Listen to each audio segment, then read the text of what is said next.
The preacher said, don't despair. The disease of death is not rare, and you will leave here without losing a hair. Just open your mouth and let in the air. It is even okay if you shed a tear, for that would not be rare. He made me feel very swell by his magical spell, and I stopped dwelling on my fear, for I trusted all would be well.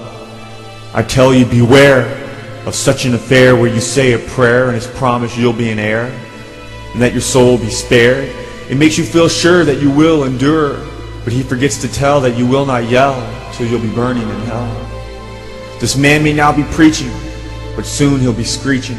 Just ask the Apostle Paul, for he will not be able to recall when a church was like a mall, where buildings stood tall and dresses were small, and no one responded to the gospel call.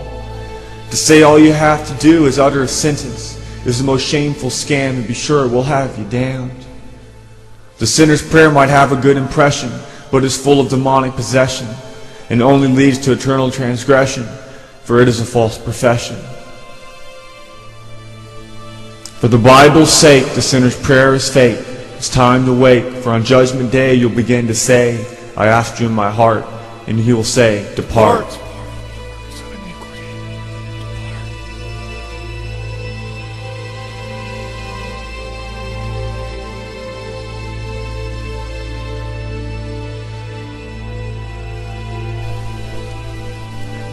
Every Sunday morning, I would wake up and go to church and participate in the greatest idolatry you could ever imagine. The place might have been called a church, had a pastor, and even called the creator of the universe God, and even read straight out of the Bible. The fact was, I believed in an idol, a false God, and it had me on a path to hell. I believed in a God that allowed me to live in bondage to my sins and still believed that he'd let me into heaven. I believed in a God that would allow me to backslide and have my faith be shipwrecked, yet still believe I'd ever been saved to begin with. I believed in a false God that said all I had to do was at one point in my life say a prayer and ask Jesus in my heart. I believed in a God where I didn't have to renounce everything in my life and follow after him. I believed in a God that said my emotional feelings were more important than what the Scripture says. I believed in a God that disconnected all biblical threats from reality. A God that had me on a broad way to heaven, not on a narrow one. A God that said to save my life for my sake and not to lose it for his. The idea that all I had to do was say that prayer had me damned, had me living a lie. Eternity is a long time. I pray anyone who's truly saved will stop playing games with the human soul. The true gospel of Jesus Christ is not one to distort. It's a gospel that will clear out the pews from the churches.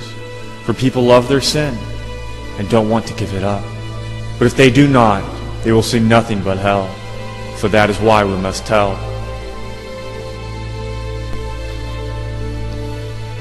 Do not play games with salvation. The fact that hell exists and people have an eternal torment there will motivate anyone who's truly born again and regenerate to not pervert the gospel. The gospel is the power of God unto salvation. Salvation is to be saved from what you were, a self-reliant sinner who had multiple pursuits in life. If you're living in the darkness and rely on a prayer you said years ago to save you, then mark it in the book. You're damned. The evidence that you are saved is that you no longer rely on yourself. You no longer live in bondage to sin. That you will seek God to be glorified in your life. You will love Christ more than anything, because he replaced that heart of stone and he gave you that heart of flesh, and he caused you to walk and obey his statutes. When you seek for God to be glorified, there will be a full-fledged war against all sin that is in your life, for nothing else will matter but Christ. Nothing. Biblical salvation is simple. God saves you, and he becomes your very life. Millions are on the way to hell, yet believe they are not because the sinner's prayer. And that's what it is.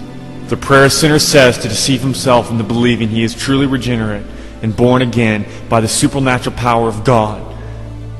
It is by false power of a preacher who learned his doctrine from a verse taken out of context. Don't be deceived. Examine your lives and test yourself.